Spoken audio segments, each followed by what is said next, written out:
Good morning বৃত্তান্ত, আপনাদের সঙ্গে আমি দেবলীনা। চোখ রাখবো আজকের মর্নিং আপডেটে। আমাদের সঙ্গে টেলিফোনে রয়েছেন আমাদের প্রতিনিধি, তার কাছ থেকে শুনে নেব আজকের আবহাওয়ার রিপোর্ট।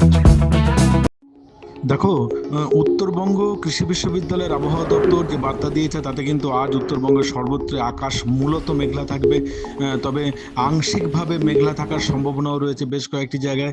তবে সামগ্রিকভাবে উত্তরবঙ্গের উত্তরের 3 জেলা, বিশেষ করে আলিপুরদুয়ার, জলপাইগুড়ি, কোচবিহার এবং উত্তর দিনাজপুর জেলার ক্ষেত্রে সেখানে কিন্তু কোথাও কোথাও মাঝারি বৃষ্টি হতে পারে, বিক্ষিপ্তভাবে ভারী এবং বজ্রবিদ্যুৎ সহ বৃষ্টিপাতের পরিমাণের সম্ভাবনা রয়েছে কোথাও কোথাও বিক্ষিপ্তভাবে। পাশাপাশি মাঝিহানের আবহাওয়া দপ্তর থেকে বলা হয়েছে যে দক্ষিণ দিনাজপুর এবং মালদা জেলার ক্ষেত্রে আজ কিন্তু সর্বোচ্চ তাপমাত্রা 32 এবং সর্বনিম্ন তাপমাত্রার ক্ষেত্রে 26 ডিগ্রি সেন্টিগ্রেডের মতো থাকতে পারে। বাতাসের সর্বোচ্চ আপেক্ষিক আর্দ্রতা 93%। আকাশ মূলত মেঘলা থাকবে এবং দু একটি জায়গায় কিন্তু মাঝারি বৃষ্টি হতে পারে, এমনটাই পূর্বাভাস রয়েছে আবহাওয়া দপ্তরের।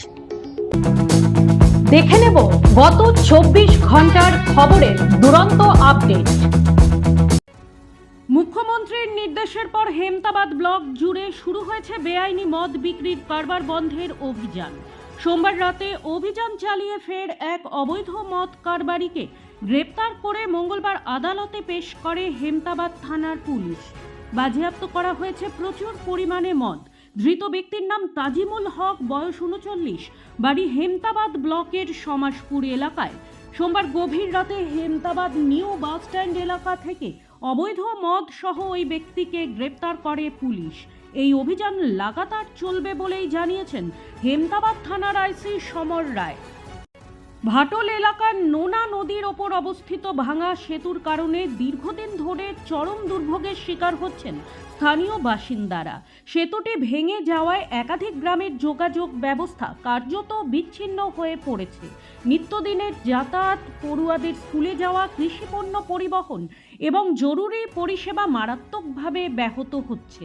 এই পরিস্থিতিতে হেমতাবাদের বিধায়ক হরিপদ বর্মন রায়গঞ্জের বিডিওকে সঙ্গে নিয়ে ভাঙা সেতুটি সরেজমিনে পরিদর্শন করেন। পরিদর্শনের সময় তিনি স্থানীয় বাসিন্দাদের সঙ্গে কথা বলে তাদের সমস্যার কথা শোনেন এবং দ্রুত সমস্যা সমাধানের আশ্বাস দেন। প্রশাসনিক প্রক্রিয়াকে আরও দ্রুত এগিয়ে নিয়ে যাওয়ার জন্য প্রয়োজনীয় পদক্ষেপ নেওয়া হবে বলেও জানান তিনি। বিধায়ক হরিপদ বর্মন বলেন, ভেঙে যাওয়া সেতুর পরিবর্তে নতুন সেতু নির্মাণের উদ্যোগ নেওয়া হয়েছে। দ্রুত টেন্ডার প্রক্রিয়া ও প্রশাসনিক অনুমোদনের কাজ সম্পন্ন করে নির্মাণ কাজ শুরু করার চেষ্টা করা হবে। আগামী সদস্যতা অভিযানকে সামনে রেখে রায়গঞ্জ বিশ্ববিদ্যালয়ে সাংবাদিক বৈঠক করল অখিল ভারতীয় বিদ্যার্থী পরিষদ এবিভিপি। সংগঠনের পক্ষ থেকে জানানো হয়, শিক্ষার্থীদের বৃহত্তর অংশগ্রহণ নিশ্চিত করতে রাজ্য জুড়ে সদস্যতা অভিযান শুরু হয়েছে। এরই অংশ হিসেবে রায়গঞ্জ বিশ্ববিদ্যালয় ও সংলগ্ন শিক্ষা প্রতিষ্ঠানগুলিতেও ব্যাপকভাবে সদস্য সংগ্রহের উদ্যোগ নেওয়া হয়েছে।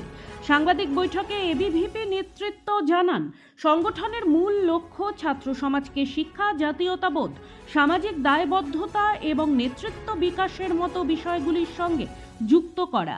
নতুন শিক্ষাবর্ষে ছাত্রছাত্রীদের বিভিন্ন শিক্ষাগত ও সাংগঠনিক সমস্যার সমাধানে এবিভিপি সক্রিয়ভাবে কাজ করবে বলেও দাবি করেন তারা।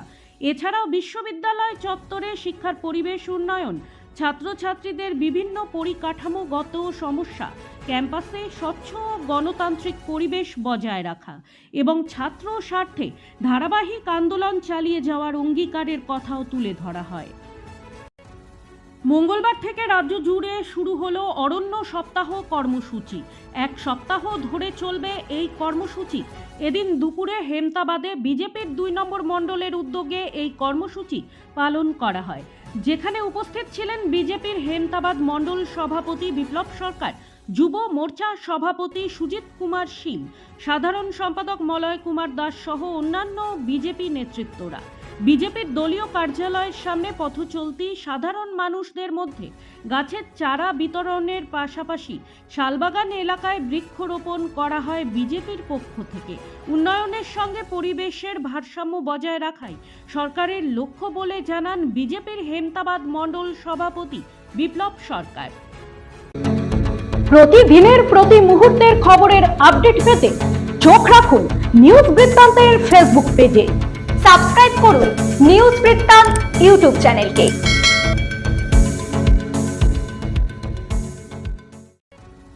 মঙ্গলবার দুপুরে ইটাহার ব্লকের বানবোল হাই স্কুলে অনুষ্ঠিত হল ডক্টর শ্যামাপ্রসাদ মুখোপাধ্যায় শীর্ষক একটি আলোচনা সভা।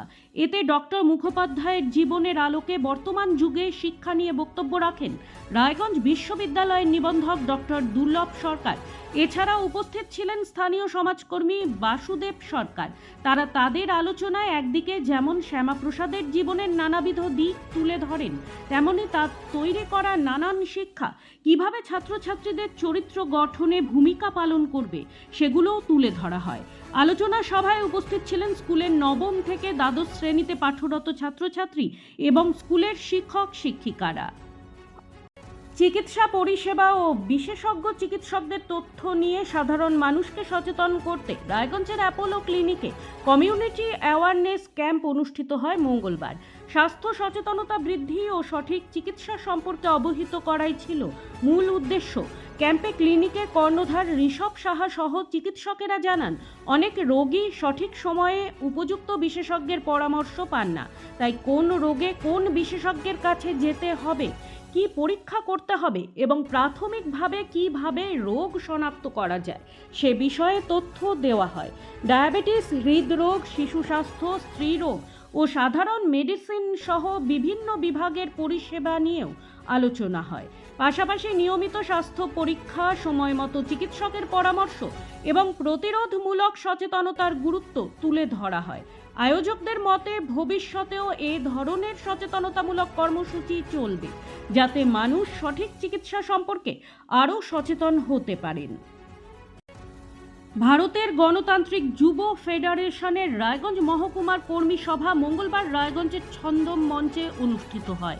সভায় সংগঠনের জেলা ও রাজ্য নেতৃত্ব উপস্থিত ছিলেন। কর্মী সভা শেষে সন্ধ্যায় রায়গঞ্জ শহরের রাজপথে একটি মিছিলও বের করেন সংগঠনের সদস্যরা। রাজ্য সম্পাদক ধ্রুবজ্যোতি দাস বলেন, রাজ্য জুড়ে প্রতিটি জেলায় সাংগঠনিক কর্মসূচি চলছে।